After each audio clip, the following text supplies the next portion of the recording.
finished at the 5,000. First thing, what did you do during that weather delay? Oh man, I was hungry. I ain't gonna lie, because like you prepare to for me, I eat 4 hours before my race. So right about once hour goes by the race, metabolism kicks in. So right about 5:20, I was like, man, I could use some snack. But I had a couple of bars and Gatorade and stuff that I had. But it's just one of those things that you can't control it.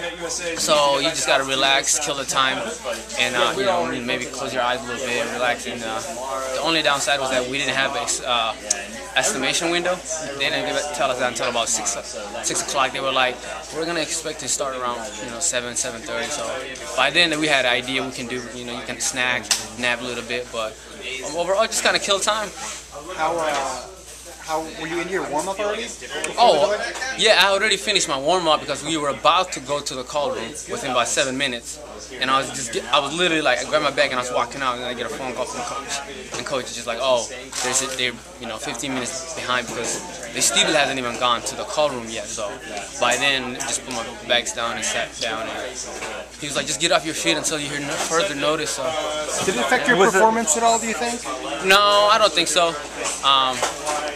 Yeah, he threw us off a little bit, but for us, it's such a long event that you can warm up, and 12 and a half laps is plenty of time.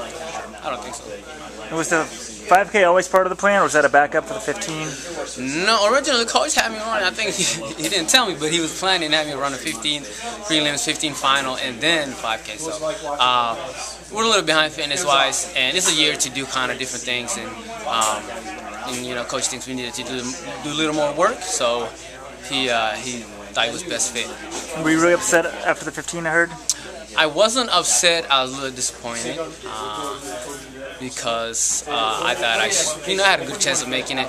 But when you make a 400-meter race, a lot of guys that if I take off from 700 to go, you can stretch them out a little bit, and I didn't do that. And coach thought that would have suited me best if I did that instead of making a 400-meter race, mainly 200-meter race. Then a lot of guys stay in. So I was a little disappointed. So it would have been fun to go in the final. Yeah, I mean, you're a 10K guy sometimes. Hey, yeah, but these days you got a 10K guy, you got to run a 15, and almost vice versa, kind of.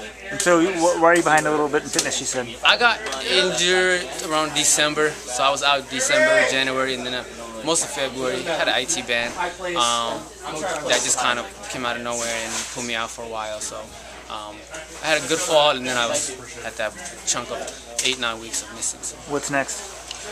Yeah, summer, so you got to go to Europe, run some 5Ks and 3Ks. Yeah, Paul Cholino. So, put him down at this far. Yeah. How's your? You dropped out of Portland Track Festival like 600 ago. Yeah. And then did you in Europe? I dropped out of 5K in Stockholm. Was that the same reason? The Stockholm was just hot. It was like 85 degrees, and I was probably feeling the best I felt through the 3K. We were up, 753-ish, and I was feeling smooth. And then I just kind of fatigued out. I don't know, maybe it was the heat and I underestimated it. It just kind of had a similar thing I had with when I had the trials in the 10K. Just kind of couldn't lift my knees. I just thought it was a little more, the sun got to me and I dropped out. But Portland, I just kind of got really bad side stick and I couldn't really like inhale. So yeah, so you grabbed like. Yeah, I couldn't inhale, so I just kind of tried not to do more damage. So I pulled out. Was that tough? I mean, going into this race, having 2 DNFs before that, does that shake your confidence at all? Yeah, I ain't gonna lie, it was there a little bit, but I couldn't think about it. I had to come out here, come in with a clean mind without the, having that as an excuse or nothing. Today I came in and I had to, battle because this is 5K is very loaded, even though Jenkins is not even here. So, especially when you make a 13:30 race, a lot of guys are still in it. So, I had to run a smart race and come home strong. So, but I wasn't thinking about that one. That's for an athlete, something like that can definitely affect you psychologically. But I try not to. What's the wristband? Just the OTC, Mead, OTC track club. No, just going around. And you go back, no more East Grandstand. Any thoughts on that? I saw that, man. Yeah. You've been hearing like they're gonna demolish it, and you're just like, yeah. And then I got here on the 20th, so Wednesday, I think.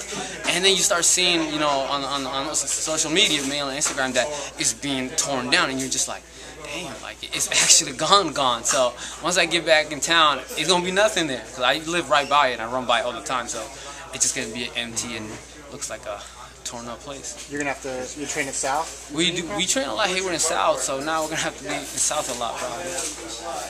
Overall, happy with what you got out of today? Today, yeah, you know, I try to put myself in the best position to allow me to come home with a strong finish, and I kind of gave my spot about 600 to go. I kept fighting it, and I kind of just let him have it. Got right behind Paul, and I figured by the time Paul moves, I just get out of there. But it turns out when Paul makes a move, you're already body behind, and that's how I ended up finishing the body behind. So, but overall, I was pleased with it. It's tough to get top 3 at USA's these days. Yeah, it's not how it used to be. No, it's really tough. Thanks, Hassan. Good job. Thank you.